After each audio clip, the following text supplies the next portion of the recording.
सपने कुछ कर दिखाने के, नाम कमाने के। कौन नहीं देखता ऐसे सपने? लेकिन हमारे समाज की सोच कुछ अजीब है।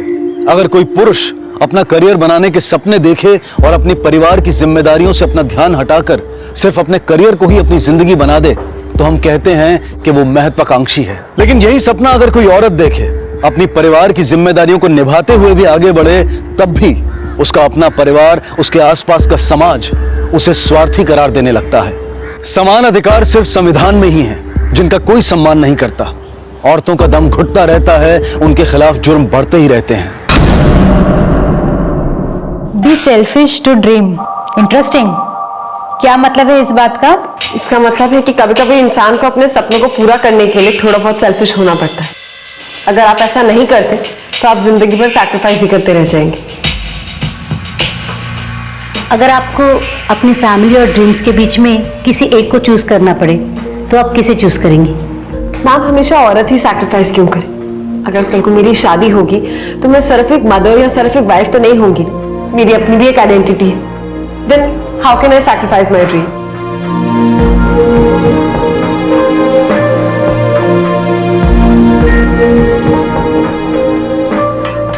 well, आपके पास 2 महीने हैं। Because you're selected. Congratulations. You're going to Paris.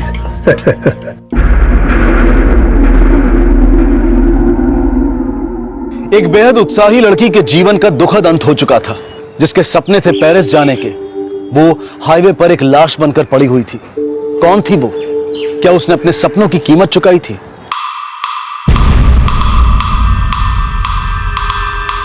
पीछे हटिए, पीछे दी, पीछे दी, पीछे दी।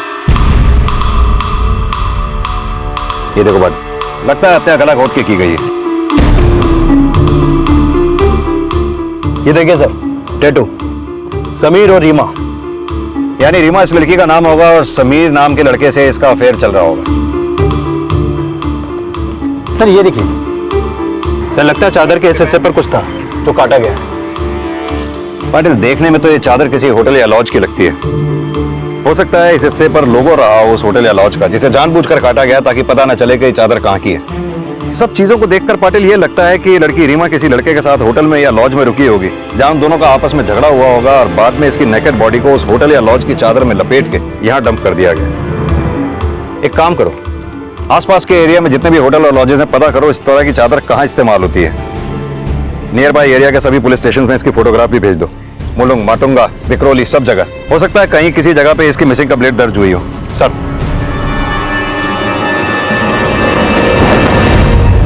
देख, तेरे लिए कितनी खूबसूरत चादर लाई हूं। क्या मम्मा, तू बाजार से ये चादर लेकर आई?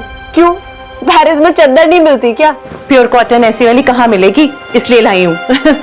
तुझे पसंद भी है। और ये देख, तेरे लिए क्या क्या लाई हूँ। अचार, पापड़, सब तेरी पसंद के। तो मम्मा लोग भी ना। Thank you. मतलब कहीं भी घर से पहले जाना हो तो भर भर के सामान लेके दो। बिल्कुल। मम्मियों का काम ही यही होता है।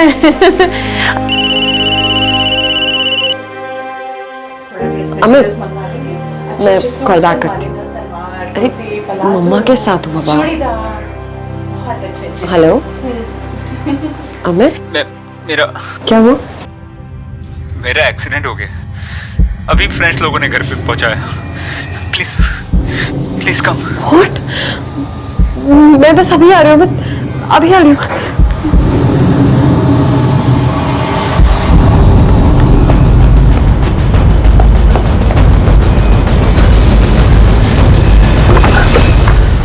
Andy sorry, it was just a prank. मजाक करने का टाइम है।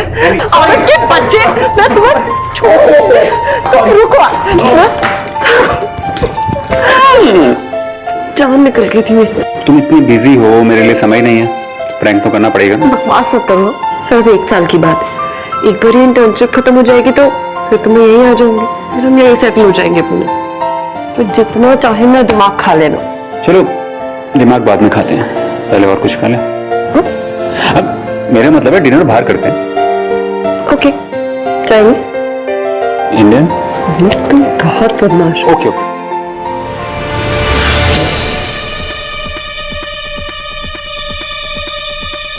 सर, मैंने आसपास के सभी थानों में पूछताछ की।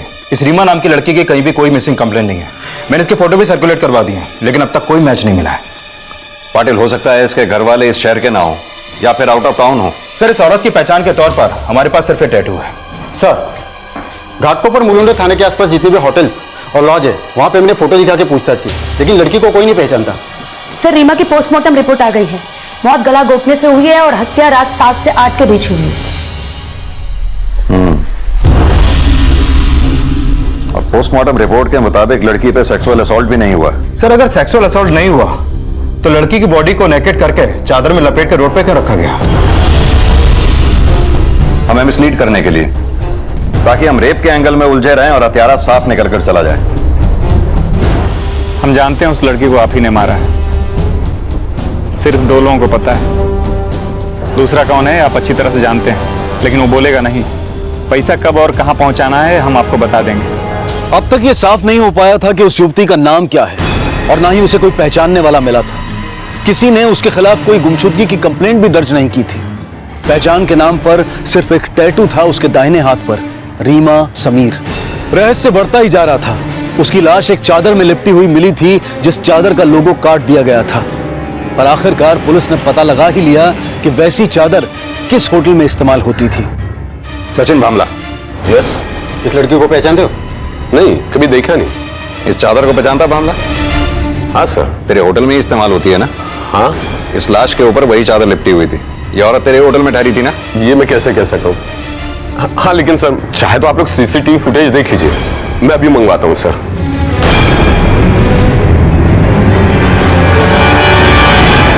सर ये देखिए सर, टोटल 4 कैमरे लगे हैं, जिसमें तीसरे माले का कैमरा खराब है।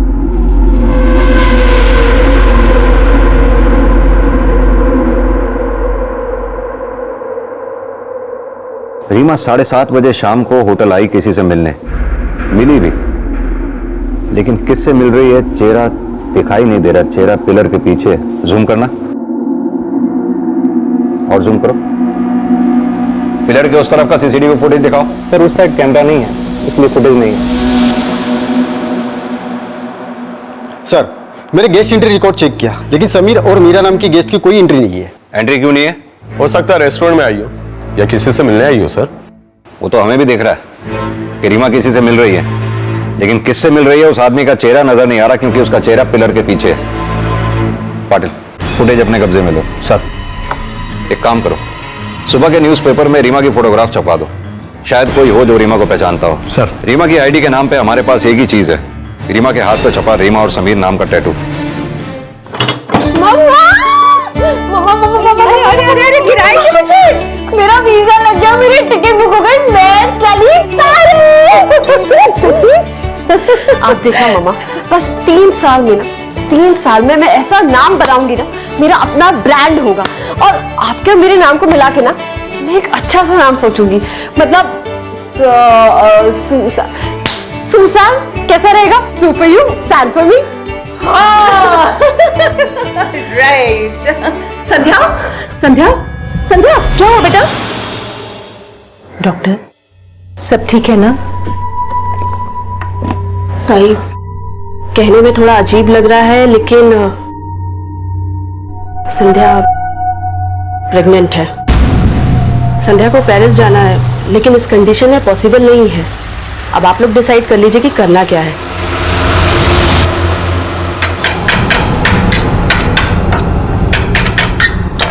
मम्मा, बर्तन पीटने से कोई प्रॉब्लम का सलूशन तो नहीं मिलेगा ना?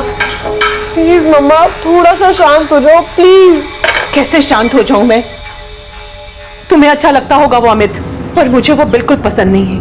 रत्ती भर प्यार नहीं दिखाई देता उसकी आंखों में तुम्हारे लिए। प्लीज यार, अब बस करोगे अब? प्रेगनेंसी कंफर्म्ड है। तो क्या डिसाइड किया तुमने? आई डोंट नो अमित, बहुत कंफ्यूज्ड हूँ, कुछ डिसाइड नहीं कर पा रही हूँ, इसीलिए तो तुम्हें बुलाया। आंटी, मैं जानता हूं कि आप हमेशा मुझ पे शक करते हो, लेकिन मैं कमिटेड हूं। मैं शादी करूंगा तो सिर्फ सैंडी से, और इस बच्चे को हम मिलकर बड़ा करेंगे।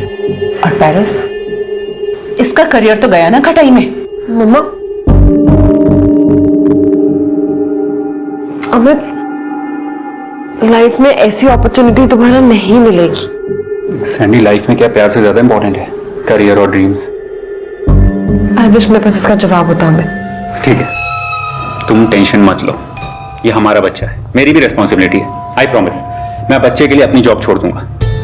बच्चे का बाप भी मैं और माँ भी मैं, और फिर तुम पेरिस में जाकर अपना करियर बना लेना, ठीक है? Come on Sandy, now smile.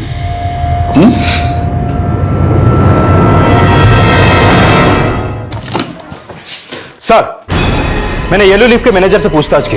उसका कहना है कि उसके होटल के ग्राउंड फ्लोर पे जो रेस्टोरेंट है उसमें कई लोग आते जाते रहते हैं, तो पता करना मुश्किल है कि उस रात कौन था जो रीमा से मिलने आया था। सर, ये आपको कुछ बताना चाहते हैं? सर, मैं मानव दीक्षित, इसे मैं जानता हूँ। ये डोंबिवली में एक मेरे मकान में ही किराए पे रहती थी। इसका नाम संध्या देशमुख है। व्हाट?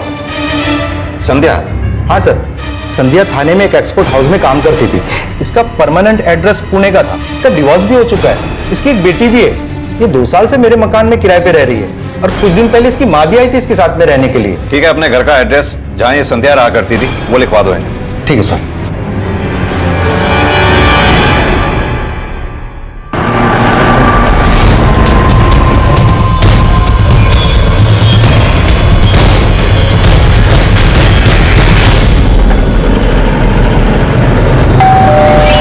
आ गई।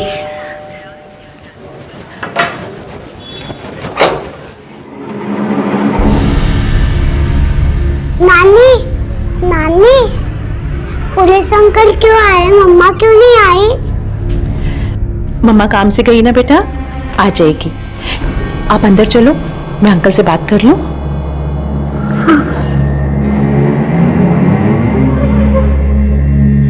संध्या आपकी बेटी है? हाँ। आपकी बेटी संध्या का मर्डर हो गया है।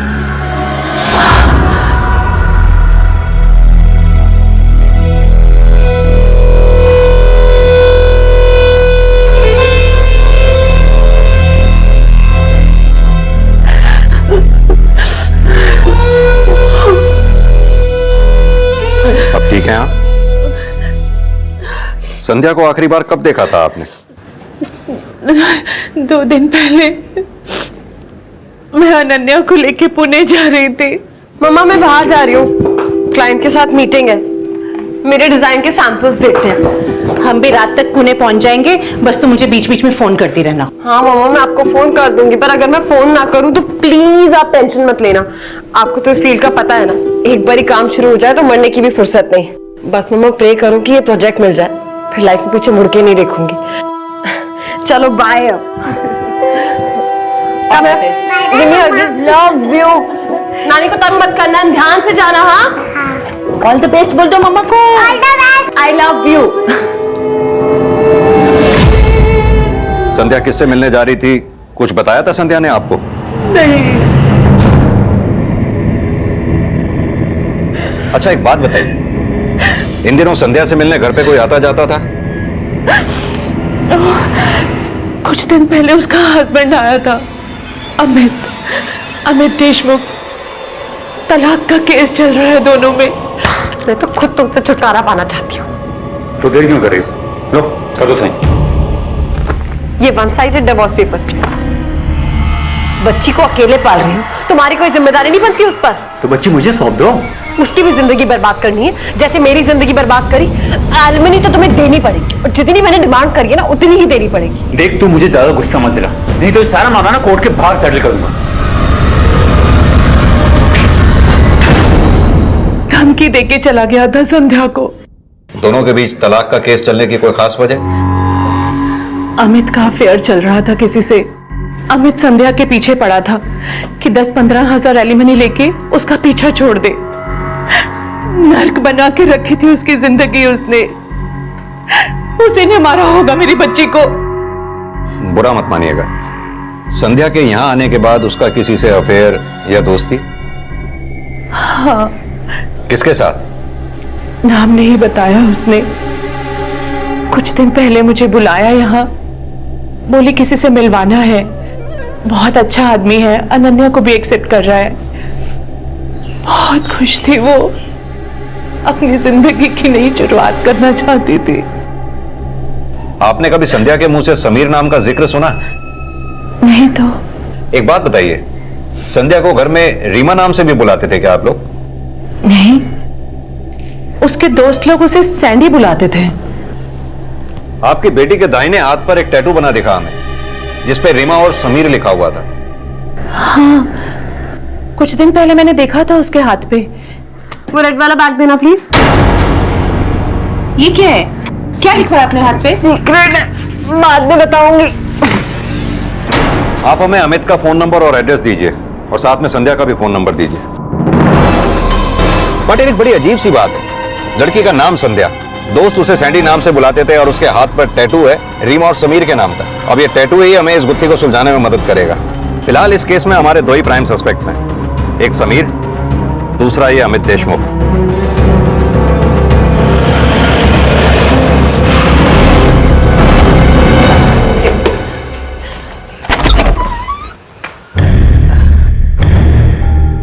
सर ये लीना है, हम लिव इन रिलेशनशिप में हैं। I am really sorry to hear about Sandy's death, लेकिन ऐसी औरत का ऐसा एंड हो सकता है। फेमस होने के लिए किसी के साथ भी अफेयर कर सकती थी वो। तुम्हारी और संध्या की लव मैरिज हुई थी ना?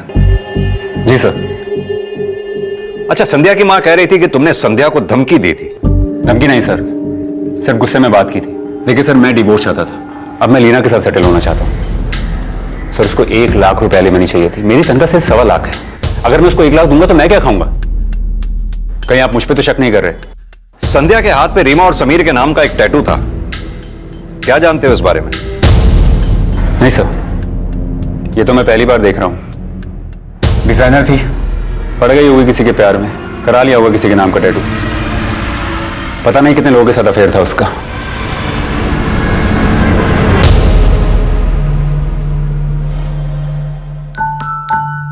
अनन्या, जल्दी चलो, स्कूल को लेट हो जाएगा। फटफट फटफट फटाफट, बैठो बैठो बैठो बैठो। हाँ, that's like a good girl। पेनो पेनो पेनो। नानी, हाँ बेटा। मम्मी हाइड एंड सीक खेल रही है ना? हाँ बेटा, पेरिस गई है ना मम्मा, जल्दी लौटेगी। वो चाहती थी कि मैं स्ट्रांग बनूं और अपने काम खुद करूं। नानी आप छोड़ो, मैं खुद कर लूंगी। नानी, अगर मैं अपने काम खुद करूंगी तो वो मुझसे मिलने आएंगी ना? हाँ, आएगी।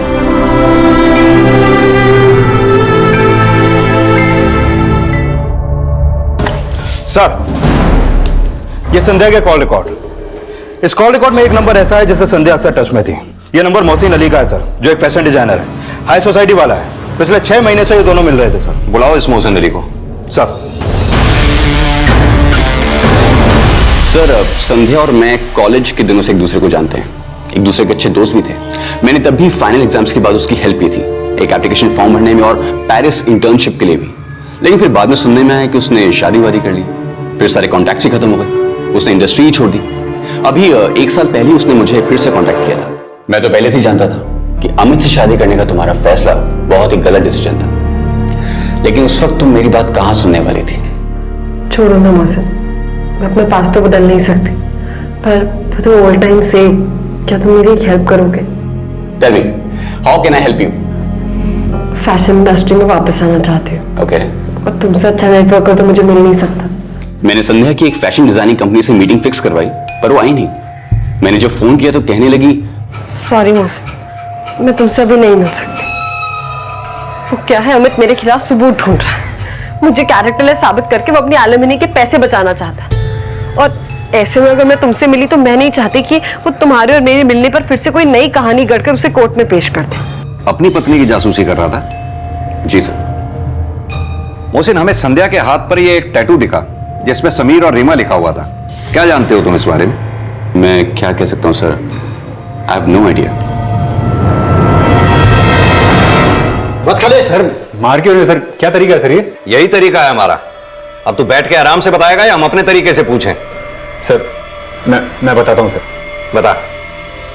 सर मैं जानता था कि संध्या के अलग अलग लोगों के साथ अफेयर्स रहते हैं, मुझे बस सबूत चाहिए था। और इसीलिए तू येलो लीफ होटल में गया था? येलो लीफ ये कहां है सर? तू उल्टे हाथ का खाएगा या सीधे हाथ का?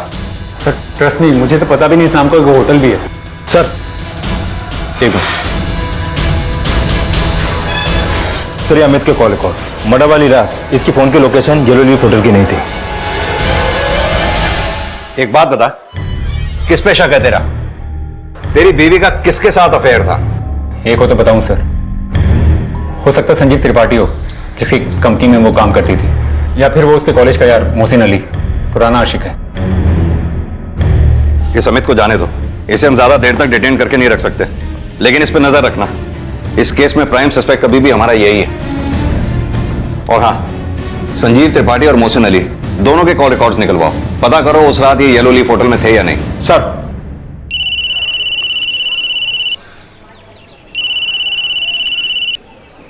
देख ज्यादा ब्लैकमेल मत कर, मुझे पता चल चुका है कि संध्या मर गई, तो ना ही उसके अफेयर की कोई प्रूफ की जरूरत है और ना ही तेरी। समझा? एक पूरी कौड़ी नहीं दूंगा।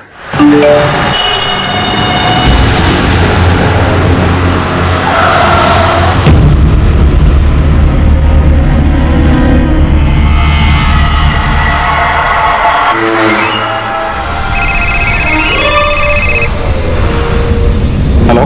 तू साले अपनी बीवी को फंसाने के लिए प्रूफ ढूंढ रहा था ना? इतना प्रूफ बहुत है बेटे तुझे अरेस्ट कराने के लिए। सर मैंने मोहसिन और संजीव त्रिपाठी दोनों के कॉल रिकॉर्ड चेक किया। हत्या वाली रात मोहसिन येलो लीफ होटल में नहीं था, लेकिन ये त्रिपाठी उस रात वहीं पर था। सर मैंने इस त्रिपाठी के बारे में पता किया, बहुत बड़ा अय्याश आदमी है, लड़कियां इसकी कमजोरी हैं। संध्या को पाने के लिए कुछ भी कर सकता था ये। पाटिल, इस त्रिपाठी को यहाँ बुलवाने से पहले हमें घटना वाले दिन की सीसीटीवी फुटेज दोबारा से चेक करनी होगी। हो सकता है शायद हमसे कुछ मिस हुआ हो। नानी बहुत जोर से भूख लग रही है। भूख लग रही है? हाँ। तुम 2 मिनट बैठो, मैं तुम्हारी फेवरेट डिश बना के लाती हूँ, pasta.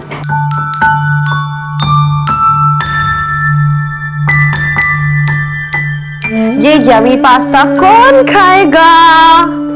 Ananya, come on, open your mouth.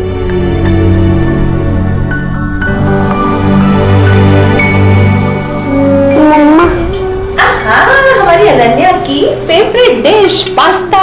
देखो देखो देखो कितनी अच्छी खुशबू आ रही है। आ करो आ करो आ करो।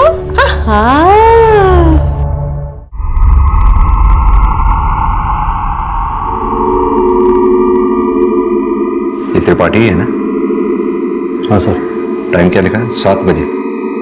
7 बजे ये होटल में घुसा। फॉरवर्ड करो। बाहर आ रहा है, यानी त्रिपाठी 7 बजे होटल में घुसा, 9 बजे बाहर आया। पक्का सबूत है अब हमारे पास। जिस रात संध्या का मर्डर हुआ उस रात ये त्रिपाठी भी होटल में ही मौजूद था।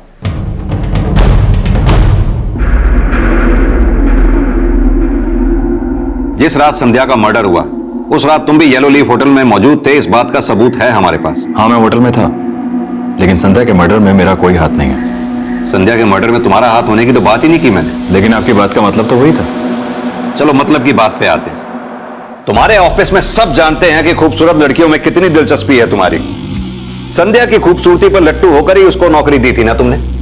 नहीं सर, टैलेंट था, पर्सनैलिटी थी, और वो बेचारी मजबूर थी, इसलिए मैंने उसे काम पर रखा था। सबूत सामने आते ही सही गलत सब पता चल जाता। वैसे उस रात किसका फोन आया था तुम्हें जिससे तुमने लॉबी में बात की थी? मैंने पूछा उस रात किसका फोन आया था तुम्हें जिससे तुमने उस दिन लॉबी में बात की थी? एजेंट का। एजेंट? कैसा एजेंट? Escort agent. उसने मुझे बताया कि संध्या नाइट्स में अवेलेबल रहती है, तो मैंने सोचा ऐसे ही से मैं वो ऑफर ठुकरा नहीं पाया। उसने मुझे होटल में 8 बजे पहुंचने को बोला था, लेकिन मैं 7 बजे ही पहुंच गया था। और जैसे ही मैंने संध्या को होटल में आते हुए देखा तो मैंने उसे इशारा कर अपनी तरफ बुलाया। हाय, आप यहाँ? अरे भाई, तुम्ही ने तो मीटिंग के लिए बुलाया था मुझे। कौन सी मीटिंग? देखो सैंडी, एक्टिंग मत करो। मैं तुम्हारी सारी नाइट लाइफ के बारे में सब कुछ जानता हूं। मेरी बातें सुनकर गुस्से में वो वहां से चली गई। 1 घंटे बाद उस एजेंट का फोन मुझे आया।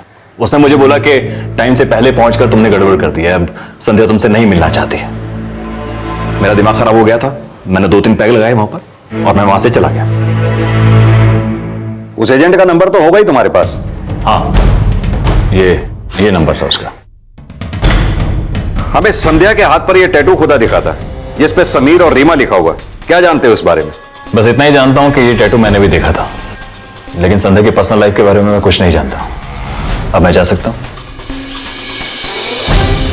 पाटिल, कहीं ऐसा तो नहीं संध्या ने जीने के लिए प्रोस्टिट्यूशन का रास्ता अपना लिया हो सकता है सर। अगर ऐसा है तो जिस एजेंट का नंबर इसने दिया है उस एजेंट को जरूर पता होगा, लेकिन अभी उसका नंबर बंद है। एक काम करो, उस एरिया के अपने सारे खबरियों को अलर्ट करो। उनसे यह पता करने को कहो कि क्या वाकई संध्या प्रोस्टिट्यूशन में थी। सर। अनन्या, वहां खड़े क्या कर रहे हो? इधर आओ, दूध पियो। नानी, मम्मी क्यों नहीं आई अभी तक? वो मम्मी, मैं मम्मी के लिए लेटर लिखूंगी तो वो आ जाएंगी।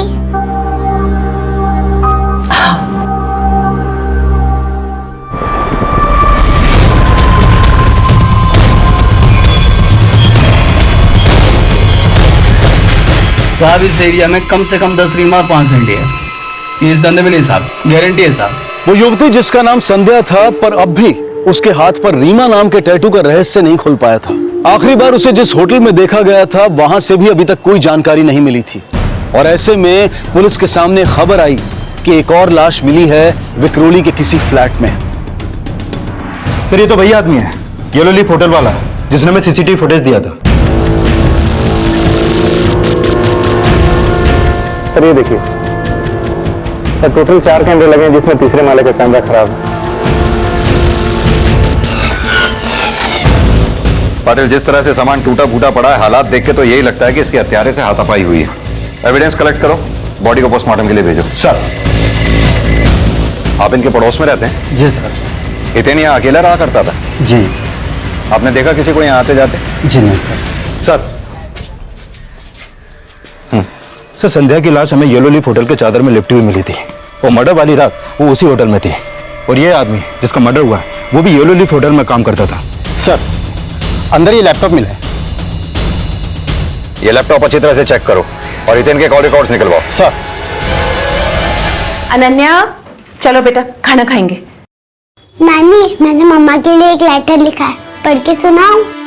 हाँ। डियर मम्मा, तुम चाहती थी ना मैं स्ट्रांग बनूं, मैं स्ट्रांग हूँ। मैं तुम्हें याद करके भी नहीं रोती हूँ। नानी सही कहती हैं, तुम हो तो मेरे आसपास ही। तुमने भी एक बात कही थी कि गिरो तो रोना नहीं, उठकर खड़ी हो जाना। क्योंकि अगर बहुत आगे जाना है ना तो 2-4 बार तो तुम गिरोगी, पर गिरने से क्या डरना, है ना? एंड वैसे भी गॉड लव्स दोज जो गिरकर भी ना फिर से खड़े हो जाते हैं और अपने सपनों को पूरा करते हैं। मम्मा, मैं अपना ड्रीम पूरा करूंगी। आपकी तरह फेमस डिजाइनर बनूंगी, बहुत फेमस डिजाइनर। बस आप मेरा हाथ पकड़े रहना।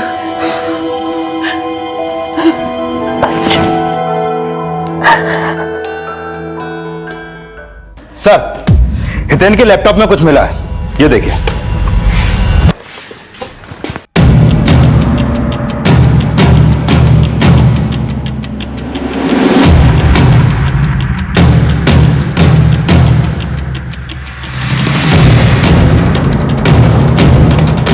ये अमित ना सिर्फ उस रात येलो लीफ होटल में था बल्कि कमरा नंबर 304 में भी गया था।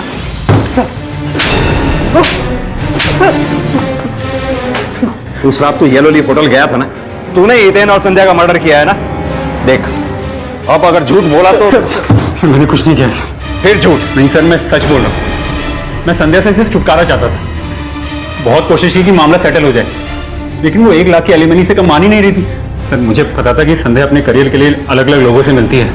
मुझे सिर्फ सबूत चाहिए था जो मैं कोर्ट में पेश कर सकूं कि वो कैरेक्टरलेस है। सर एक बात बता, तू अगर घाटकोपर में था तो तेरे फोन की लोकेशन घाटकोपर की क्यों नहीं दिख रही थी?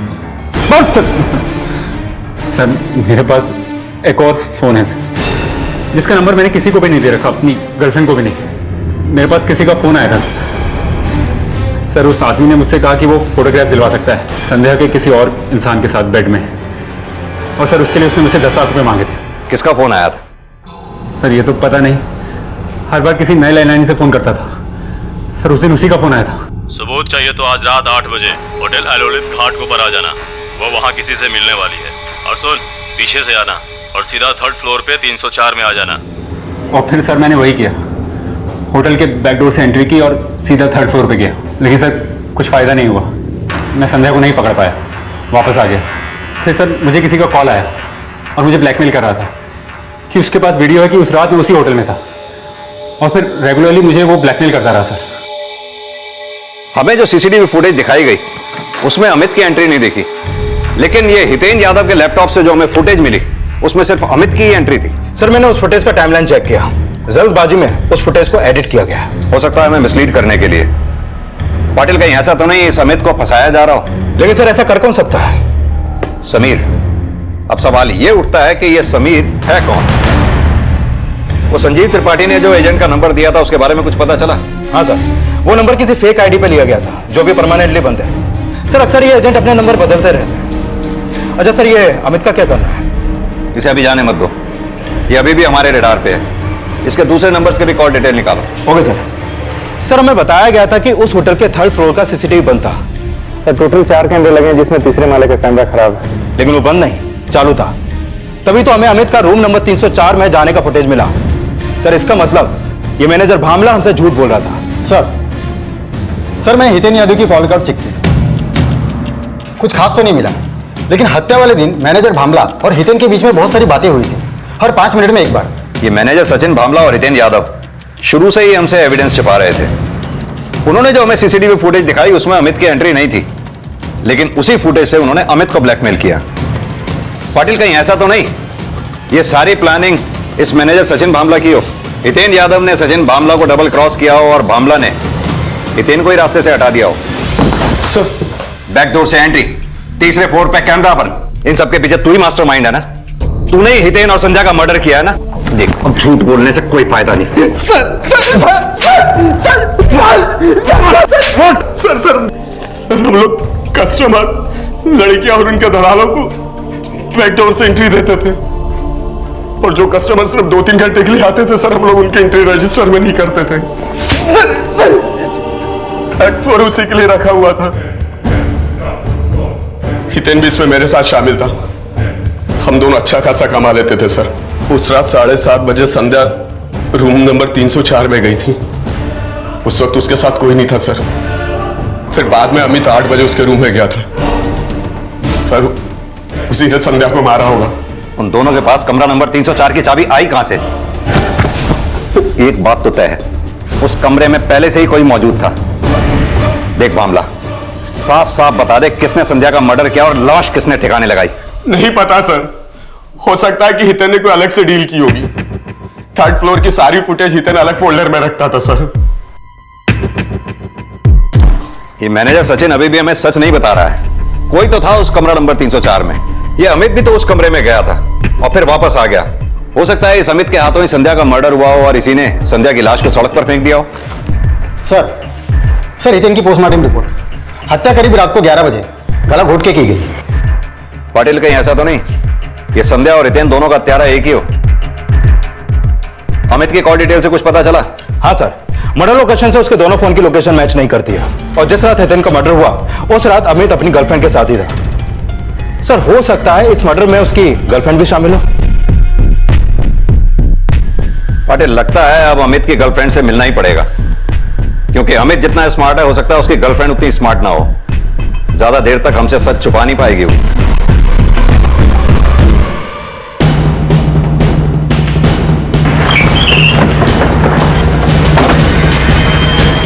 नो सर, जिस रात के लिए आप लोग कह रहे किसी का मर्डर हुआ था उस रात तो अमित मेरे साथ था। वो एक्चुअली मेरा और अमित का उस रात झगड़ा हुआ था। पहले कहते थे डिवोर्स होने तक वेट करो, अब तो वो मर भी गई है, अब क्या प्रॉब्लम है तुम्हें? यार तुम समझती क्यों नहीं? मर्डर हुआ है, जरा से भी जल्दबाजी फिर से एक और नया बहाना। पता है, मुझे तो लगता है तुमने भी ना संध्या के साथ वैसे ही चीट किया होगा। शट अप यार। You shut up. मैंने ऐसे चली जाती हूँ। मैंने तो कभी सपने में भी नहीं सोचा था कि वो इंसान मेरे साथ ऐसा करेगा।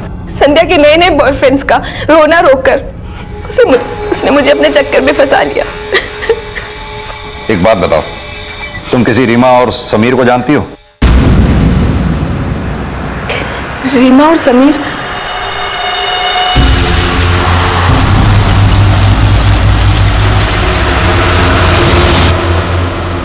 सर, जिस दिन मैं अमित और संध्या का ही सामान रख रही थी सर, मैंने कहीं तो ये दोनों नाम पढ़े थे।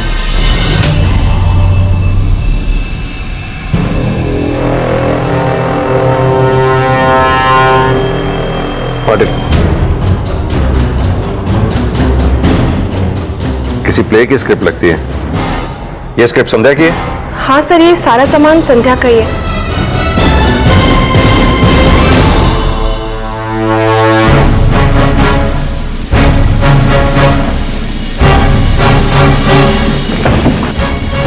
मोहसिन, ब्लॉगर, फैशन की दुनिया का मसीहा, तेरा सारा कच्चा चिट्ठा, सारा बायोडेटा, सारी कुंडली है हमारे पास। अब तू ये बता कि हम शुरू कहां से करें? तेरे कॉल रिकॉर्ड से या फिर उन पीसीओ से जहां से तू अमित को फोन किया करता था? सारे पीसीओ वाले पहचानते हैं तुझे। या फिर उस नाटक से जो तूने कॉलेज में कभी खेला था, जिस नाटक की हीरोइन थी संध्या उर्फ रीमा, और तू उस नाटक का हीरो समीर। अब तो खुद बताएगा या हम अपने तरीके से उगलवाएं?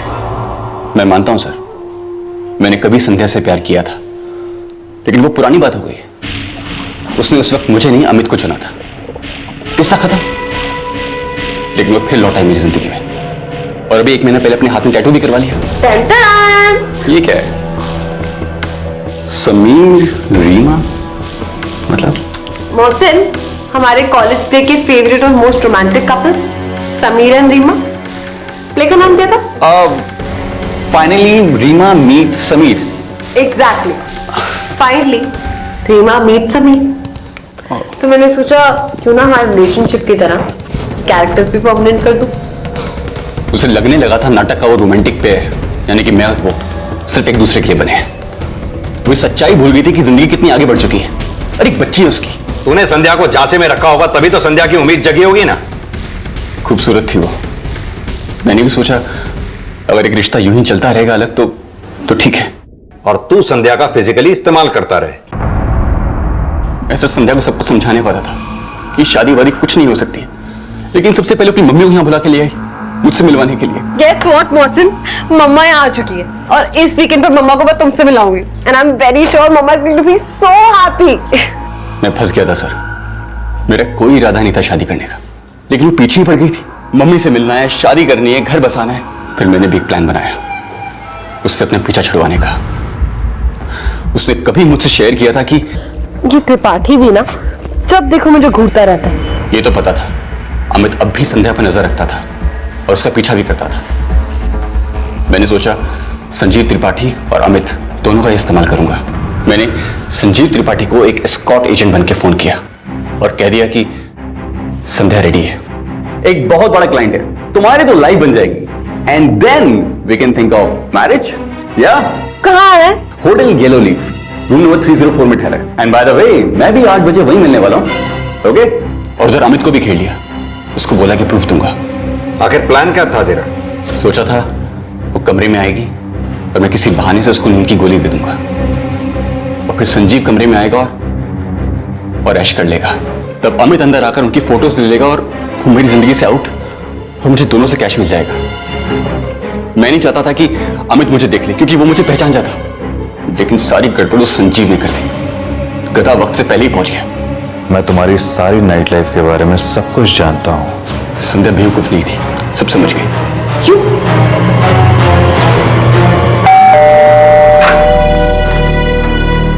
हे, कम इन, आओ ना। इसे मिलने लाए थे मुझे यहाँ पे। क्या हो गया संध्या? आओ ना, बैठकर आराम से बात करते हैं। बात करना माय फुट मॉसन। तुम एक एस्कॉर्ट एजेंट हो और मैं एक प्रोस्टिट्यूट। देखो संध्या, मेरी बात समझो। मैं क्या समझो? इतनी घटिया तुम कैसे हो सकते हो मोहसिन? संध्या, मुझसे छुटकारा पाना था, मेरे मुंह पे कहते ये शादी का नाटक क्यों, इतना बड़ा धोखा क्यों मोहसिन, क्यों? मेरी बात सुनो। क्या फर्क हुआ? क्या फर्क हुआ तुमने और उस अमित ने? यही सोचते हो तुम मेरे बारे में कि मैं किसी के साथ भी सो लूंगी? ये लगता है तुम्हें? मेरी बात सुनो। Remember one thing, कभी माफ नहीं करूंगी, कभी भी। अभी की अभी तुम्हारे अगेंस्ट FIR लॉन्च करूंगी। बहुत फेमस होना फैशन इंडस्ट्री में। अब देखो कैसे एक्सपोज करती हूँ मैं तुम्हारे मैसेजेस।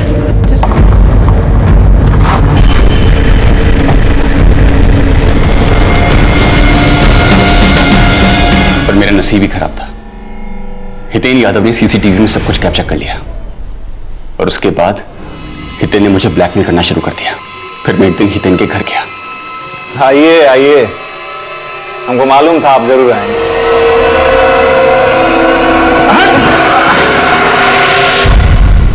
मार डाला मैंने हितेन को।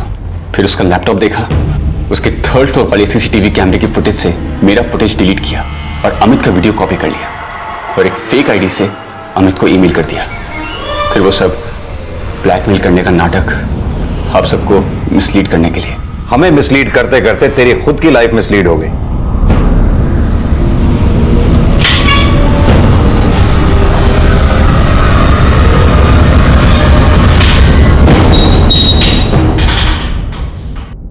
नानी, आप रो रहे हो ना? आप तो मम्मी के भी मम्मी हो ना? आपको तो और भी स्ट्रांग होना चाहिए। रो मत नानी। नहीं रोऊंगी बेटा, स्ट्रांग बनूंगी मैं, बहुत स्ट्रांग।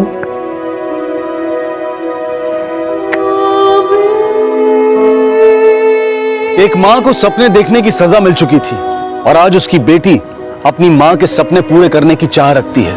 क्या उस बेटी के बड़े होने तक हम एक ऐसे समाज का निर्माण कर पाएंगे जहां पर औरतों को सपने देखने की सजा न दी जाती हो? देखते हैं हमारे आज के एपिसोड की दूसरी कहानी।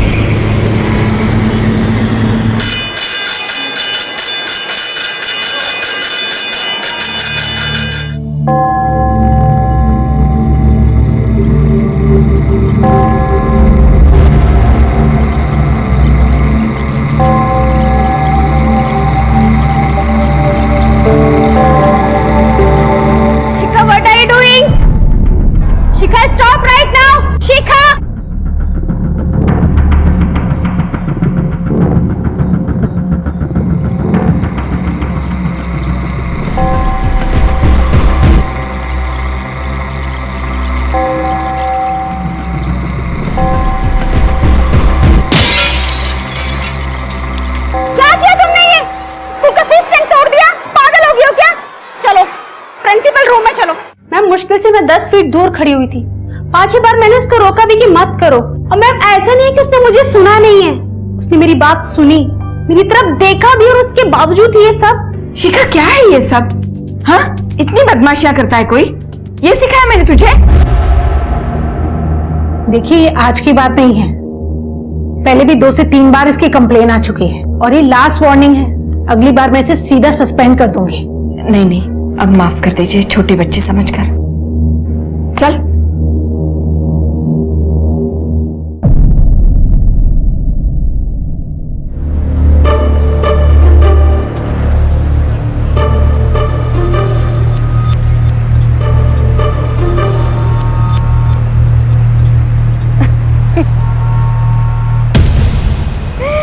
गुड गर्ल, ये ले तेरा चॉकलेट। नानी, मैं ठीक से तो लाती थी ना? हाँ। 10 में से कितने मार्क्स? 10 में से 7। क्यों? 10 में 10 कम मिलेंगे? अगर ज्यादा मार्क्स चाहिए ना तो तुझे और भी नॉटी होना पड़ेगा, समझी? चल।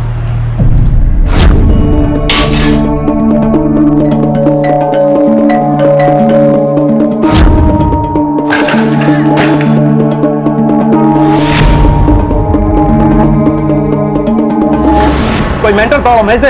क्या हुआ? मेरा बेटा जानता तक नहीं है इसे। सर फोड़ दिया उसका। इसके माँ बाप का नंबर दीजिए आप मुझे। छोटी बच्ची है, अब क्या करूं मैं? ए लड़की, अगर तू मेरे बेटे के आसपास भी नजर आई ना तो सीधा पुलिस में शिकायत करूंगा, छोड़ूंगा नहीं मैं।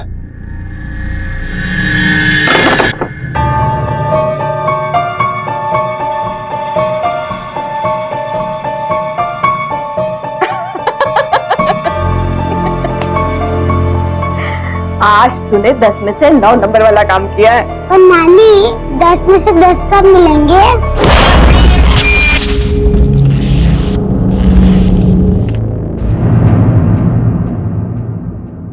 शिखा, अरे वाह, कितनी सुंदर लग रही है। हाँ, तू किसकी शैतान बच्ची है? नानी की। नानी, हाँ? आज तो अपन मौसी के घर जा रहे हैं ना, वहाँ भी शैतानी? हाँ, तो आज तो सबसे ज्यादा शैतानी। 10 में से 10 मार्क्स चाहिए ना?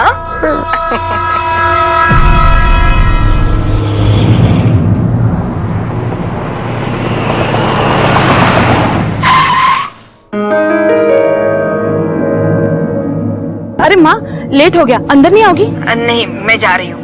पार्टी खत्म होने के बाद मुझे फोन कर देना। अरे माँ, यहाँ तक आके बाहर ही रुकोगी? मैं बाहर क्यों रुकूंगी? मैं मिसेस जैन के पास जा रही हूँ। अरे क्या माँ, आप भी वही बातें लेके बैठी है? लोग क्या सोचेंगे कि बगल में बेटी का घर होके अब पड़ोसियों के घर में बैठोगी? माँ, आज राघव का बर्थडे है, उसे भी तो नानी को मिलना है। इसके बारे में पहले सोचना चाहिए था। मेरी इज्जत कहाँ है कहाँ नहीं अच्छी तरह समझती हूँ मैं। चलो भैया। अरे माँ,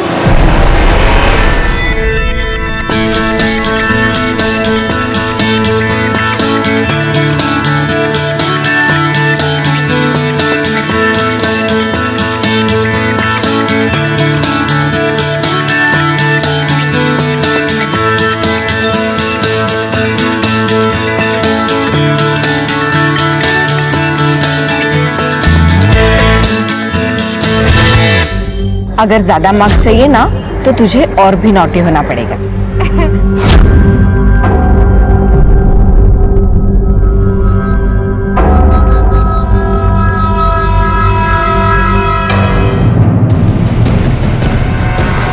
मामा, पापा, जल्दी आओ! देखो शिखा ने क्या कर दिया! मेरा पूरा केक बिगाड़ दिया! क्या हुआ राघव? शिखा, क्या किया तूने ये? शिखा, अरे सब खराब कर दिया इसने। मेरी मती मारी गई थी, जो बुलाए इसको। बच्ची है वो धृति, अगर तुम ख्याल रखती तो ये सब नहीं होता। मुझे जिम्मेदारी सिखा रही आप? मुझे? पहले इसे तमीज सिखाओ। इसकी माँ ने इसे तेरे सर मड़कर वहाँ मिरट में मजे कर रही है, और इसका वो नाकारा निठल्ला बाप चाट रहा होगा बीवी के तलवे। बहुत हुआ धृति, क्षितिजा और रणधीर पर उंगली उठाने से पहले आईना देखा होता। इतना मर मर के तुम दोनों को बड़ा किया, बदले में क्या मिला मुझे? हाँ, जब माँ को संभालने की बारी आई तब चलती बनी ना तू। अगर क्षितिजा और रणधीर नहीं होते तो पता नहीं मेरा क्या होता। क्यों नहीं रखेंगे? मुफ्ती बच्चे को संभालने वाली नौकरानी जो मिल गई। चल शिखा। नमस्कार, आदाब। क्राइम पेट्रोल डायल 100 में आप सबका स्वागत है। अक्सर बच्चे बड़ों का ध्यान अपनी ओर आकर्षित करने के लिए शरारत करते हैं, लेकिन हैरानी तब होती है जब कोई बड़ा बच्चों को शैतानी करने के लिए प्रोत्साहित करे। पर इसके साथ जो जोखिम जुड़े हुए थे, क्या वो उनसे अवगत थी? शिखा, शिखा, तुमने शिखा को देखा क्या?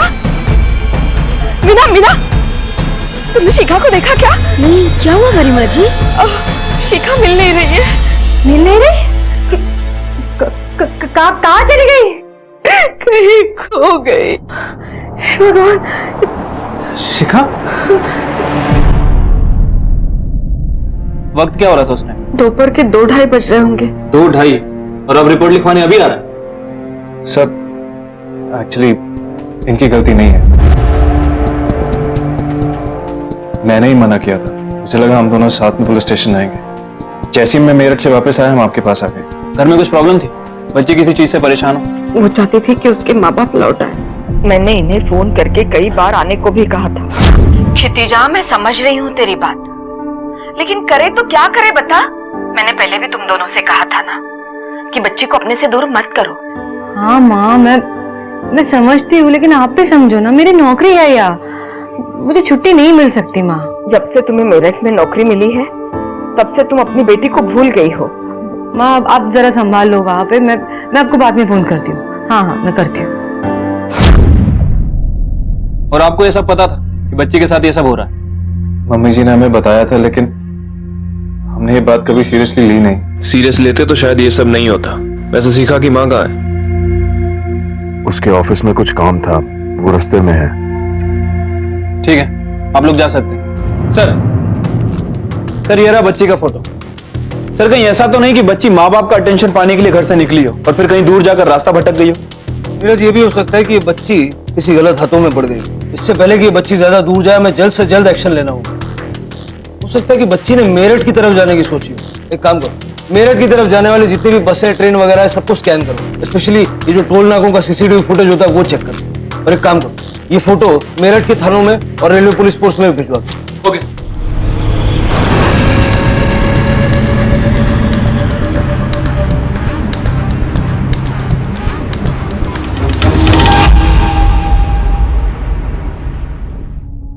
अरे चित्तू, तुम कब आई? मैं मंदिर गई थी। शिखा के जल्दी लौटने के लिए हमने प्रार्थना की। ये ले। बस कर माँ, बस कर ये तेरा नाटक। मेरी बच्ची को तो संभाल नहीं पाई और ये भी शिखा वापस आने वाली है। वापस आ जाएगी मेरी बच्ची। क्या बोल रही हो तुम? जानती है क्या हुआ है? जानती है तू? मेरी 7 साल की बच्ची गायब है। पता नहीं किस हाल में क्या कर रही है, और ये सब तेरी वजह से हुआ है। तेरी वजह से माँ। बस, माँ को बुरा भला कहने से क्या मिल जाएगा? इनकी गलती थोड़ी है, गलती हमारी थी। हमने इनकी बात सीरियसली नहीं ली। हमें थोड़ी पता था कि ऐसा कुछ हो जाएगा। भाग गई होगी सर कहीं। बड़ी शैतान बच्ची है, आए दिन कुछ न कुछ उल्टा सीधा। उस दिन तो उसने बगल वाले बच्चे का सिर ही फोड़ दिया। घर में कुछ प्रॉब्लम थी उनके? सर ज्यादा तो कुछ मुझे मालूम नहीं, पर इनके आपस में या पड़ोसियों से किसी से कुछ जमती नहीं थी। उनकी बड़ी बेटी कहीं दूर रहती थी, माँ बेटी के साथ शायद रिश्ता अच्छा नहीं था। सर मैं उसकी क्लास टीचर हूँ। कुछ टाइम से काफी अग्रेसिव हो गई थी वो। सर जिस दिन शिखा गायब हुई, आसपास रहने वाले लोगों में से किसी ने भी उसे नहीं देखा, लेकिन सर पूछताछ से उसके बारे में एक अजीब बात सामने आई है। क्या? सर माँ बाप और नानी के हिसाब से बच्ची का नेचर काफी ठीक था, लेकिन पड़ोसियों और स्कूल वालों के हिसाब से उसका नेचर काफी अजीब था। सर वो कभी किसी की खिड़की का शीशा तोड़ देती थी, कभी किसी की साइकिल तोड़ देती थी, यहाँ तक कि स्कूल में उसने फिश टैंक भी फोड़ दिया था। क्या? सर शिखा की मौसी धृति गोयल, क्षितिजा अग्रवाल की बड़ी बहन। फैमिली मैटर उनका भी खराब है, आपस में बनती नहीं है। प्रॉपर्टी का चेक? नहीं सर, कुछ पर्सनल रीजन। घर में कोई फोर्स्ड एंट्री के निशान मिले? नहीं सर, ऐसा तो कुछ भी नहीं मिला। मतलब या तो लड़की अपनी मर्जी से घर से बाहर गई है या फिर किसी जान पहचान वाले के साथ। सर, एक बच्ची की लाश मिली है।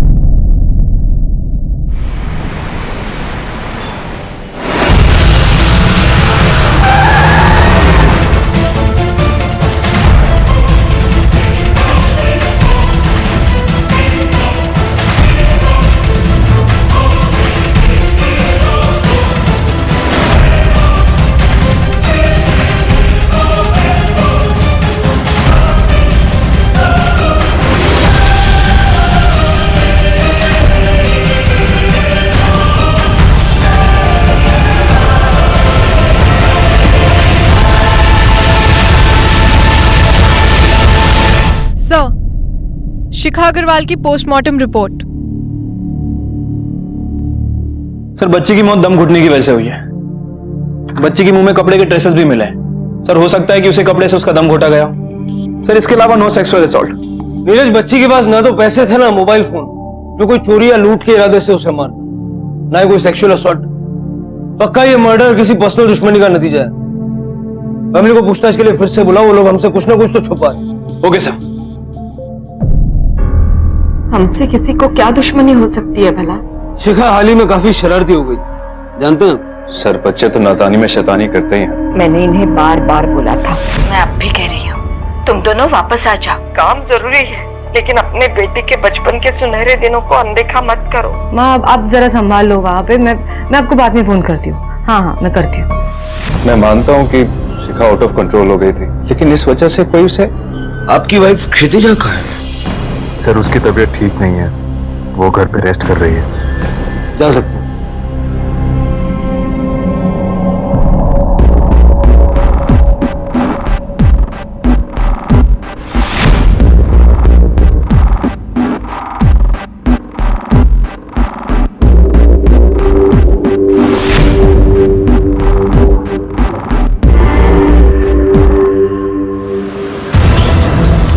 सर पूछताछ से ऐसे 3 लोगों के नाम सामने आए हैं जिसके पास शिखा को मारने का स्ट्रांग मोटिव हो सकता है।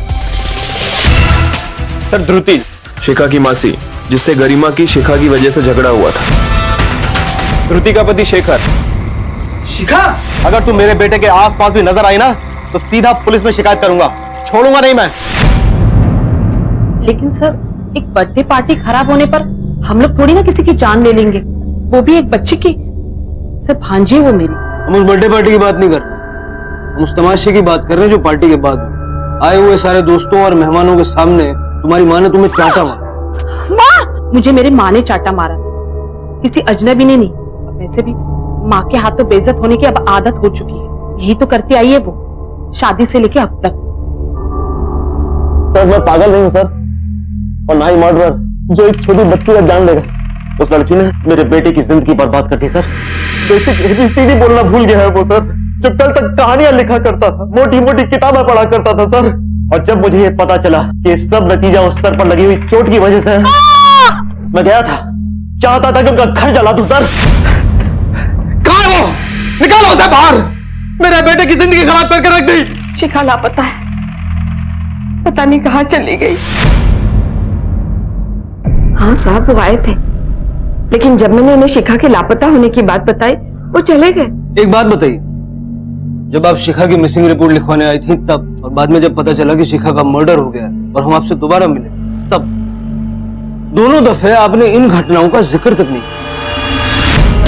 और ये लास्ट वार्निंग है, अगली बार मैं इसे सीधा सस्पेंड कर दूंगी। अगर तू मेरे बेटे के आसपास भी नजर आई ना तो सीधा पुलिस में शिकायत करूंगा, छोड़ूंगा नहीं मैं। मेरी तबीयत खराब हो रही है, मेरी दवाई भी घर पे रह गई। मैं जाऊं साहब प्लीज? जाइए। नीरज ये खुद भी तो फ्रस्ट्रेटेड हो सकती है, बड़ी बेटी ने अपने पास रखा नहीं। माँ, जब माँ को संभालने की बारी आई तब चलती बनी ना तू। और छोटी ने रखा तो अपनी बच्ची की देखभाल की।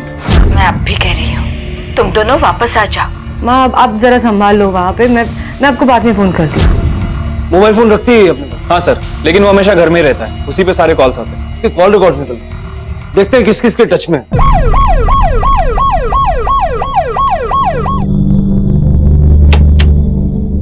जी अब कैसी तबीयत है? चलिए वहीं से शुरू करते हैं जहां पिछली बार छोड़ दिया। क्या आपको कभी लगा नहीं कि ध्रुति, शिखर या विजेंद्र या इन जैसा कोई कभी शिखा को नुकसान पहुंचा सकता है? कभी कहा नहीं आपने इस बारे में? क्या हुआ, ये सवाल सुनते ही आपको टेंशन आने लग गया या फिर से तबीयत खराब हो रही? हाँ, सब मेरी गलती है, मेरी वजह से शिखा गायब हुई है। हाँ? ये क्या बोल रही है तू? एक मिनट, बोलिए। शिखा कभी भी शरारती नहीं थी, बहुत सयानी और शांत लड़की थी वो। मैंने उसे कहा था बदमाशियां करने के लिए। 10 में 10 कब मिलेंगे? अगर ज्यादा मार्क्स चाहिए ना तो तुझे और भी नॉटी होना पड़ेगा। मैंने उसे कहा आस-पास के लोगों को, पड़ोसियों को इतना तंग करो कि बहुत सारी शिकायतें आ जाए, स्कूल में प्रॉब्लम हो। ऐसा क्यों किया? क्योंकि शिखा अपने माँ बाप के पास जाना चाहती थी। रोज कहती थी वो कि मेरे माँ बाप कब आएंगे। कितनी बार कहा मैंने तुम लोगों से, लेकिन एक नहीं मानी ना तुमने। इसलिए फिर मैंने ही सोचा कि अगर बहुत सारी शिकायत आएंगी तो ये लोग लौट कर वापस आ जाएंगे। लेकिन मुझे क्या पता था कि मेरी शिखा ही चली जाएगी। पागल हो गई है माँ। हाँ? क्या हो क्या गया तुझे? अकल नहीं है तुझे? ये कोई सलूशन होता है? और तेरी वजह से मेरी बच्ची, मेरी 7 साल की बच्ची चली गई। ये बच्ची के बजाय तू क्यों नहीं चली गई? नफरत करती हूँ मैं तुझसे, मैं नफरत करती हूँ। छोड़ूंगी नहीं मैं तुझे, छोड़ूंगी नहीं। जिस दिन शिखा गायब हुई उस दिन क्या हुआ था जरा ठीक से बताओ। शिखा दोपहर में स्कूल से लौटी, उसने खाना खाया और यहाँ पे टीवी देख रही थी। तभी नटवर भाई साहब आए, मेरे जेठ। देखो चुपचाप घर खाली करो। मैंने कहा ना नहीं करूंगी, नहीं करूंगी मतलब नहीं करूंगी। ज्यादा चबर चबर नहीं है, बोला वैसे करो। अग्रीमेंट है हमारा, कैसे करूंगी? देखो मैं सब सामान बाहर उठाकर फेंक दूंगा। फेंक करते देखो, मैं देखती हूँ फिर।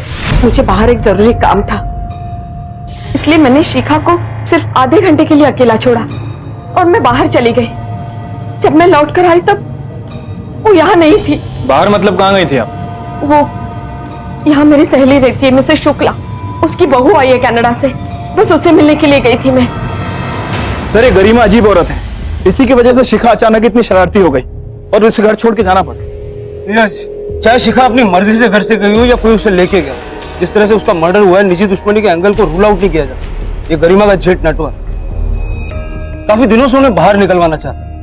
हो सकता है कि उसने गुस्से में आके शिखा को मार दिया हो सकता है सर, क्योंकि शिखा के बिना उन दोनों का यहाँ रहने का कोई तुक नहीं बनता। क्षितिजा की नौकरी भी मेरठ में है और ऋषभ भी वहीं कहीं आसपास नौकरी ढूंढ रहा है। गरिमा ने कहा था कि वो आधा घंटा अपने दोस्त के घर गई। यहाँ मेरी सहेली रहती है मिसेस शुक्ला, उसकी बहू आई है कनाडा से, बस उसे मिलने के लिए गई थी मैं।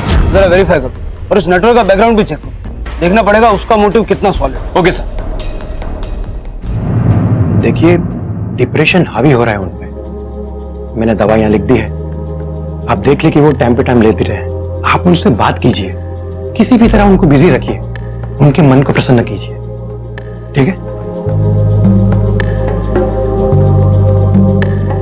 Thank you doctor.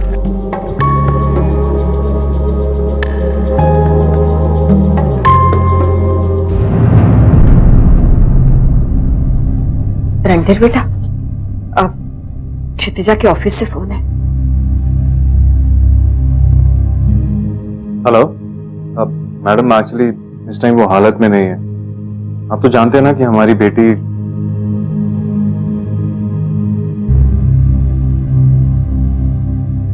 क्या हुआ?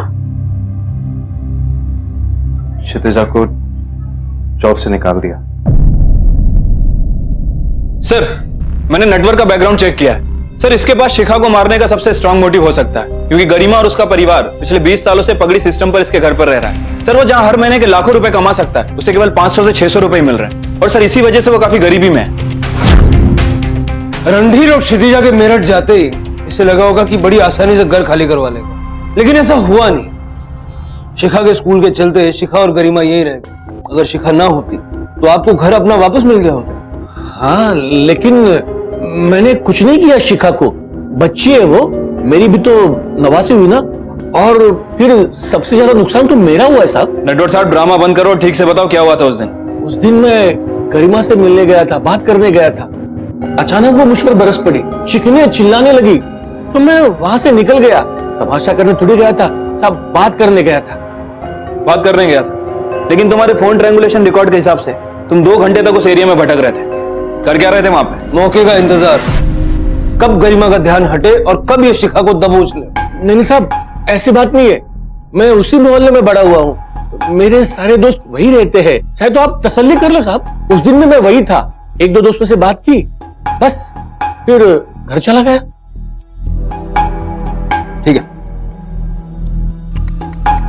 सर, जिस दिन शिखा का मर्डर हुआ ट्रायंगुलेशन रिकॉर्ड के हिसाब से वहां नहीं था नीरज, लेकिन जिस दिन शिखा लापता हुई ये वहीं था। इसका मतलब है कि इसने शिखा को एब्डक्ट किया और फिर मर्डर किसी और से कर। हो सकता है सर। सर मैं आसपास पूछताछ करता हूँ, ये सच बोल रहा है फिर झूठ। जरा इस पर नजर भी रखो। Okay sir. यार कोई भी जॉब चलेगी, मैं करने को तैयार हूँ। हाँ यार प्लीज तो सिचुएशन समझ यार, हालत बहुत खराब है, घर में बिल्कुल पैसा नहीं है। थैंक यू यार, थैंक यू।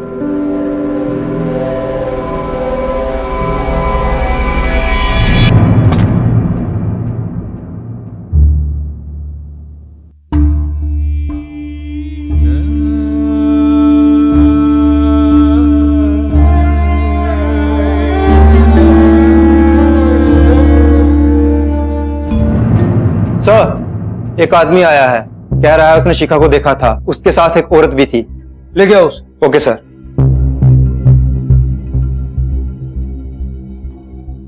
ओए, सर कुछ पूछ रहे हैं, बता। वो लड़की ना, मतलब ये लड़की थी, इसको देखा सर मैंने। इसके साथ जो औरत थी वो कैसे दिखती? ऐसे याद नहीं आएगा सर, पर हाँ एक बार देखूंगा ना तो पहचान लूंगा। नीरज इधर आ, इनमें से कोई है?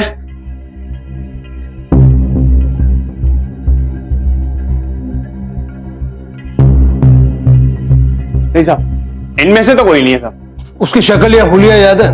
अगर वो बताओगे तो उसकी तस्वीर हम बनवा लेंगे। साहब सामने से दिखेगी ना तो फट से पहचान लूंगा। ठीक है, जाओ। जिस तरह एक छोटा सा पत्थर पानी की शांत और निर्विघ्न स्थिति को भस्म कर देता है, उसी तरह से शिखा की मौत ने उसके पूरे परिवार को हिलाकर रख दिया।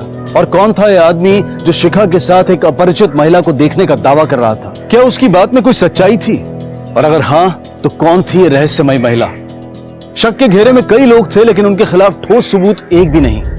इस केस की छानबीन आगे चलकर क्या रुख लेगी, यह अब पुलिस के लिए भी कहना मुश्किल था।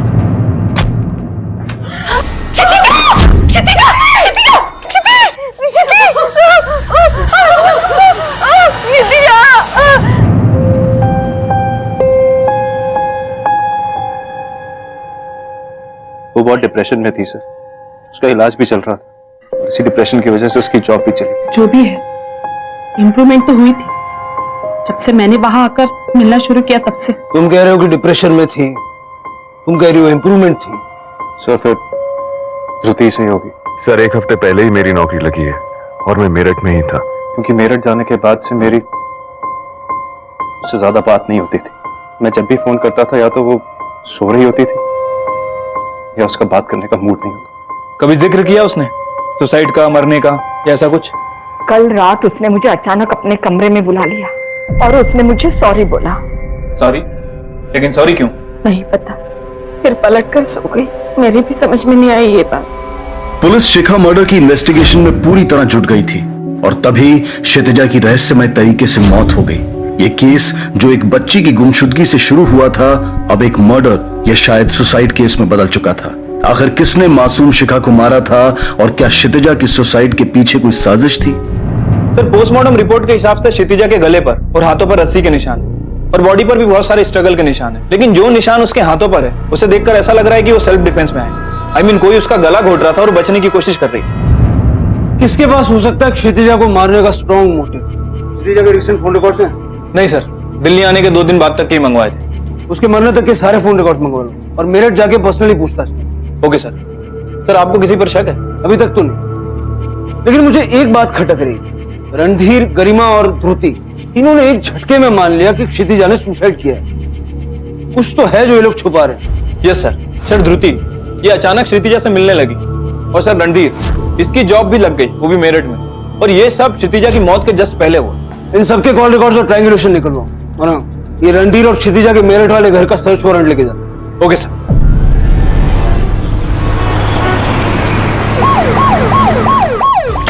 नीलेश सभी जगह देखो, कुछ छूटना नहीं चाहिए।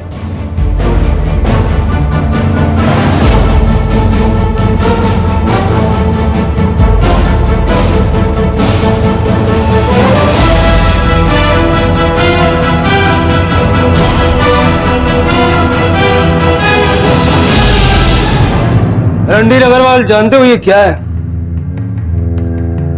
तुम्हारे कॉल रिकॉर्ड्स और तुम्हारे मोबाइल लोकेशन की हिस्ट्री। तो जिस से तुमने बात की है, जहां जहां तुम गए हो, वो सब इसमें रिकॉर्डेड। अब जो कुछ भी मैं पूछूंगा उसका सही सही जवाब दो। आया समझ में? जी सर। जब क्षितिजा की लाश मिली तब तुम कौन थे? मैं मेरठ में था सर। मेरठ में तुम्हें होना चाहिए, दिल्ली में थे तुम। क्या कर रहे? क्षितिजा का मर्डर? मर्डर? आदमी तो घर पे ही रहता था सर। बीबी जाती थी कहीं काम करने के लिए। आदमी अच्छा था सर, अच्छे से बात भी करता था, पर बीबी थोड़ी नकचड़ी थी। मैं दिल्ली में ही था सर। एक्चुअली उसी दिन मैं मेरठ से दिल्ली के लिए निकला था। रास्ते में यही सोच रहा था, घर जाऊंगा वही सब शुरू हो जाए। क्षितिजा का मुझे कोसना। मेरी शिखा की यादें और मम्मी जी का नया ड्रामा कि मैं घर छोड़ के चली जाऊंगा। सर मैं तंग आ गया था इन सबसे। सर मैं कुछ समय अकेला बैठना चाहता था, इसलिए मैं पार्क में चला गया और वहां कब नींद लग गई मुझे नहीं पता। मेरा फोन साइलेंट पे था, इसलिए जितने भी कॉल्स आए मुझे पता ही नहीं लगा। जब नींद खुली तो मैंने धृति का मैसेज देखा और क्षितिजा के बारे में पता चला। साबित कर सकता है?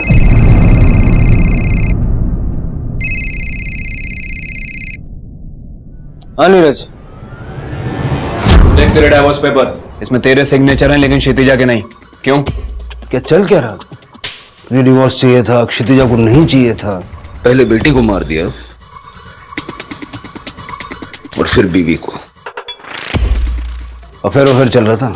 नहीं सर, मेरा कोई अफेयर वगैरह नहीं चल रहा। हाँ ये सच है, मुझे डिवोर्स चाहिए था। मेरी और क्षितिजा की लड़ाइयाँ बहुत बढ़ गई थी सर। उसे इस बात का घमंड हो गया था कि पैसे वही कमा रही है, घर वही चला रही है। तुम बस चाय पीते रहो यहाँ, बाकी सब काम मैं करती हूँ। ऑफिस में मैं जाती हूँ, घर का काम मैं करती हूँ, तुम यहाँ बैठे रहो बस। अरे कुछ बोलोगे भी? क्या हुआ नौकरी का? यार ट्राइंग। मैं कौन सा खाली बैठा हूँ यहाँ पे, मैं भी कोशिश कर रहा हूँ ना। देखो तुम एक बात समझो, मुझे मेरी बच्ची चाहिए मेरे साथ। मैं यहाँ ऐसे अकेली नहीं रह सकती मेरे बच्चे के बिना। मैं तंग आ गया था सर, लेकिन मैंने आपको पहले ये बात इसलिए नहीं बताई, मुझे लगा आप मुझ पर शक करेंगे। लेकिन सर मैं सच बोल रहा हूँ, मैंने मर्डर नहीं किया है। तेरे और तेरी सास के बीच में काफी बातें होती थी, दिन में 15 से 18 बार। क्षितिजा के मरने से पहले भी, क्षितिजा के मरने के बाद भी। सर मैंने बताया ना आपको, उनकी बातें रुकती ही नहीं थी। कभी क्षितिजा का हाल बताने के लिए मुझे फोन करती रहती थी, कभी मुझसे मेरा हाल पूछने के लिए फोन करती रहती थी। वो तो ये चाहती थी कि मैं उनको अपने साथ मेरठ लेके चला जाऊं, लेकिन उनकी रोज की झिकझिक मैं नहीं झेल सकता था सर। सर रिकॉर्ड के हिसाब से उसकी लोकेशन पार की है, लेकिन सर ऐसा भी तो हो सकता है कि चालाकी कर रहा हो। शायद किसी और के हाथों फोन पार्क में भिजवाया हो, या फिर किसी और के हाथों क्षितिजा का मर्डर करवाया हो। सर मोटिव तो है इसके पास। लेकिन उसके कॉल रिकॉर्ड में भी तो कोई अजीब चीज नहीं मिल रही है ना। ना ही ऐसा कोई कांटेक्ट जिस पे शक किया जा सके, ना ही ऐसा कोई जिसका कोई पुराना पुलिस का रिकॉर्ड। सर, क्षितिजा अग्रवाल के लेटेस्ट कॉल रिकॉर्ड्स हमने हर नंबर वेरीफाई किया सर।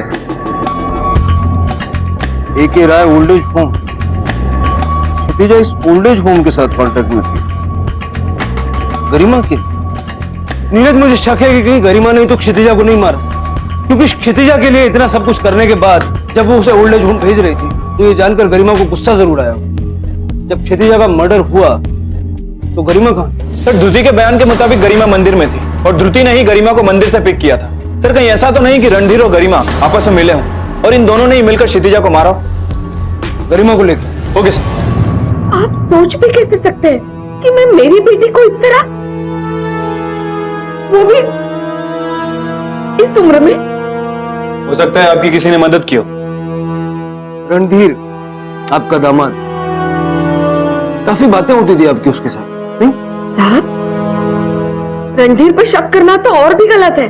वो था इसलिए उसने साथ दिया, कोई और होता ना तो क्षितिजा को कब का छोड़ चुका होता। क्षितिजा को बहुत घमंड था अपनी नौकरी का।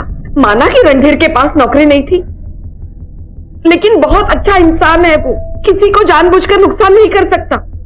रही बात मेरी, मैं वैसे ही शिखा की मौत की जिम्मेदार मानती हूँ अपने आप को, और मैं क्यों मारूंगी अपनी बेटी को? क्योंकि उसके लिए इतना सब कुछ करने के बावजूद वो आपको ओल्ड एज होम भेजना चाहती थी। Old age home?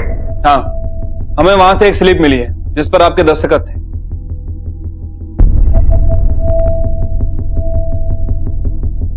हाँ ये दस्तखत तो मेरे ही है, लेकिन क्षितिजा ने मुझे बताया था कि ये शिखा की मौत से लेकर कुछ पेपर है। ये आपने, मतलब पुलिस वालों ने मेरी दस्तखत मांगी थी क्योंकि शिखा को देखने वाली आखिरी इंसान मैं थी। नहीं तो अगर ऐसा कुछ होता तो माँ मुझे पहले आके बताती। ऐसी बातें माँ कभी अपने तक सीमित ही नहीं रखती। और क्षितिजा माँ को बिना बताए ओल्ड एज होम में डालने वाली थी।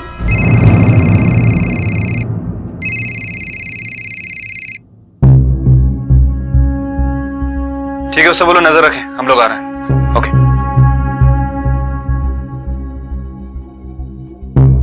कुछ भी और याद है तो तुरंत हमें बताना और शहर से बाहर मत जाना। अगर जरूरत पड़ी तो दोबारा बुलाएंगे। सर जैसा आपने कहा, मैं गरिमा पर नजर रख रहा था तो अचानक नटवर को आते देखा और उसके साथ 2 आदमी भी थे।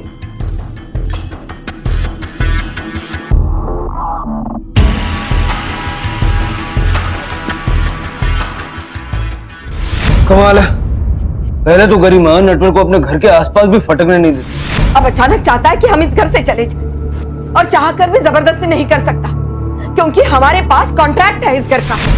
अचानक क्या?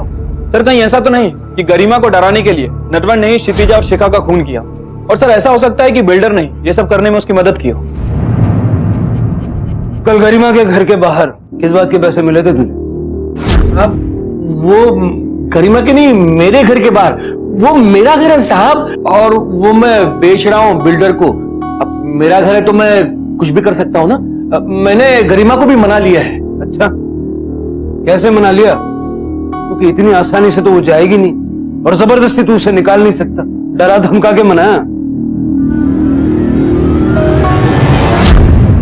ये हाथों पे निशान कैसे? वो साहब सामान उठा रहा था ना, उसके निशान आ गए। नीरज सर, इस निशान की जांच करवाओ अभी के अभी। चलिए चलिए। सर फॉरेंसिक टीम का फोन आया था। नटवर के हाथ में जो रस्सी का निशान है वो ठीक वैसे ही रस्सी का निशान है जिससे क्षितिजा का गला घोटा गया था। नटवर को लॉकअप में ले आओ। साहब मारो मत, साहब मारो मत। बताता हूँ, मैंने मारा है उससे। क्षितिजा का खून मैंने किया है। ये सब उसी के निशान है। लेकिन साहब मैंने किसी और के कहने पे किया है। किसके कहने पे? जो कुछ भी हुआ उसे भूल जाइए भाई साहब। क्षितिजा को मारने में मेरी मदद कीजिए। अपनी बेटी को मरवाना चाहती हो? पर क्यों? क्योंकि उसने मेरी शिखा को मारा है। बदला लेना चाहती हूँ मैं। बस एक बार काम हो जाए फिर घर आपका। कुछ भी करिए घर के साथ, मैं नहीं रुकूंगी। झूठ बोल रहा है वो, ऐसा कुछ हुआ ही नहीं है। वो हमें फंसाने के लिए ऐसे बोल रहा है। मैं बताती हूँ आपको सच क्या हुआ है। एक एक कर तेरे पूरे परिवार को खत्म कर दूंगा मैं। चुपचाप घर खाली कर और निकल ले। तेरी नातिन को तो पहले ही मार चुका हूं मैं, अब तेरी बेटी को मारूंगा और उसके बाद तुझे। हम लोग शिखा को पहले ही खो चुके थे। मैं वो घर वापस देना चाहती थी, इसलिए उस दिन मैं नटवर के पास गई उसे ये बताने के लिए हमें वो घर नहीं चाहिए बस। लेकिन नटवर वहां नहीं था। मैंने बहुत देर तक उसका इंतजार किया। फिर मैं मंदिर चली गई कीर्तन के लिए। वहां ध्रुति आई थी। हम घर गए तो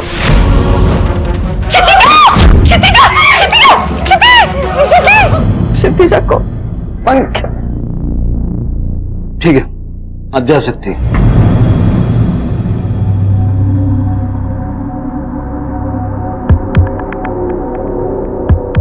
तुम कब आए और फोन क्यों नहीं किया? आपको पुलिस ने बुलाया था, फोन आया था मुझे उनका। किसी ओल्ड एज होम के बारे में पूछ रहे थे। आप जानती थी इसके बारे में? क्या इसी गुस्से की वजह से आपने क्षितिजा को मरवाया? ये बस पास में है, आगे आगे सर। तुम भी मुझ पर शक कर रहे हो? एक तुम ही तो हो जिसके सहारे मैं जी रही हूँ। पहले शिखा चली गई, उसके बाद क्षितिजा चली गई। बड़ी से तो कोई उम्मीद ही नहीं है। उसने फिर से मुझसे बात करना बंद कर दिया। तुम मेरे दामाद नहीं, मेरे बेटे हो। अगर तुम भी मुझे ठुकराओगे तो मैं कहाँ जाऊंगी? सॉरी मम्मी, मुझसे गलती हो गई। आइंदा से मैं ऐसी बात अपने दिमाग में भी नहीं आने दूंगा।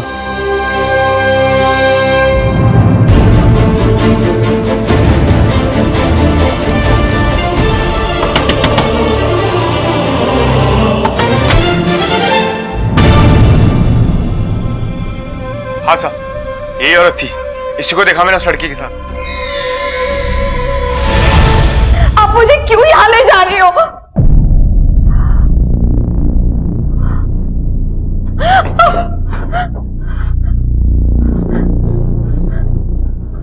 पहचानती हो ना इसे? अब झूठ बोलने से कोई फायदा नहीं है। सच सच बताओ, चक्कर क्या है? मैंने शिखा को रति के पास रखा था और सबको बता दिया कि वो गुम हो गई है। रति के बाद शिखा को छोड़ के जाने के बाद तुम शिखा से दोबारा कभी नहीं मिली? नहीं सर। अजीब बात है, जब तुम शिखा से मिली ही नहीं फिर उसका इनहेलर कैसे आया तुम्हारे पास? वो मैं कभी कभी रखते थे मेरे बैग में। हाँ। अच्छा, तुम्हारे रुमाल पर लगा शिखा का खून, उसकी लार, वो सब कहां से आया? नानी, हम यहाँ से क्यों जा रहे हैं?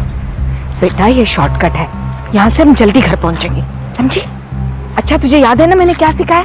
क्या बोलना है घर में जाकर? मैं बहुत चली, उसके बाद पता नहीं कहाँ पहुंच गई। हाँ क्या हुआ?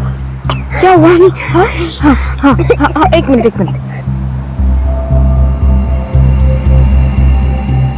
तभी मुझे एक बात सूझी, शिखा से छुटकारा पाने का यही एक अच्छा मौका है।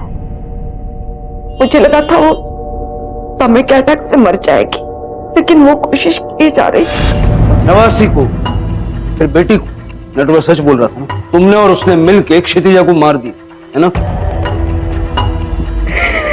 क्यों? उस ओल्ड एज होम की वजह से, या फिर क्षितिजा को पता चल गया था कि तुमने ही शिखा को मारा? रणधीर की वजह से। रणधीर की वजह से? वो फिक्र करता था मेरी, इज्जत करता था मेरी, वो एक ही तो था जिसका ख्याल रखती थी मैं। अच्छा लगता था मुझे।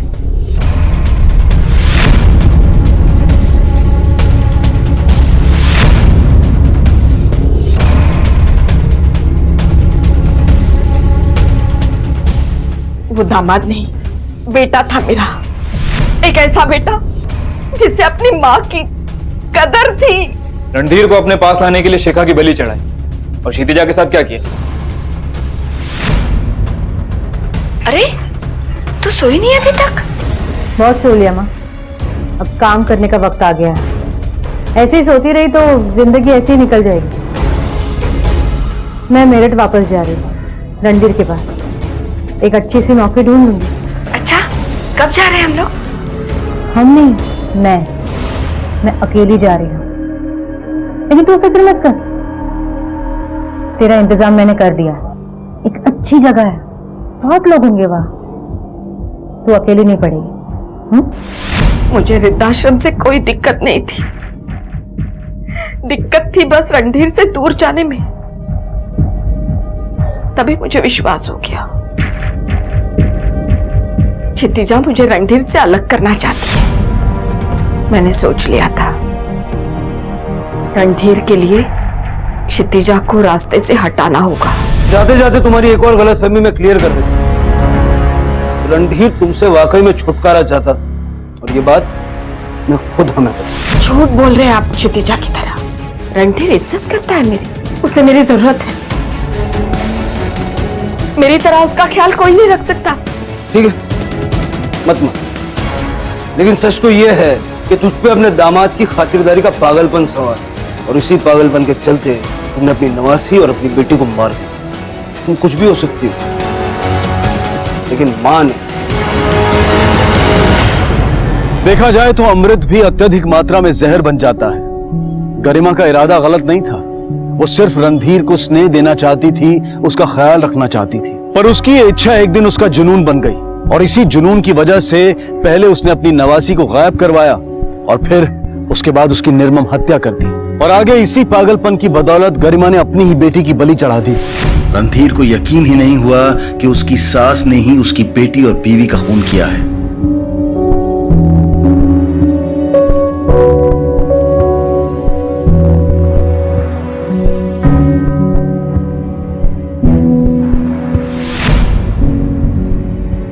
इसी विचार के साथ अब मैं अनूप सोनी आपसे विदा लेता हूं। फिर मुलाकात होगी अगले एपिसोड में एक और चौंका देने वाले केस के साथ। तब तक अपना और अपने परिवार का ख्याल रखें और देखते रहें क्राइम पेट्रोल डायल 100। सबक एक को सीख हम सबको। जय। इस तरह के और भी एपिसोड देखने के लिए हमारे चैनल को सब्सक्राइब करें और बेल आइकन दबाना ना भूलें।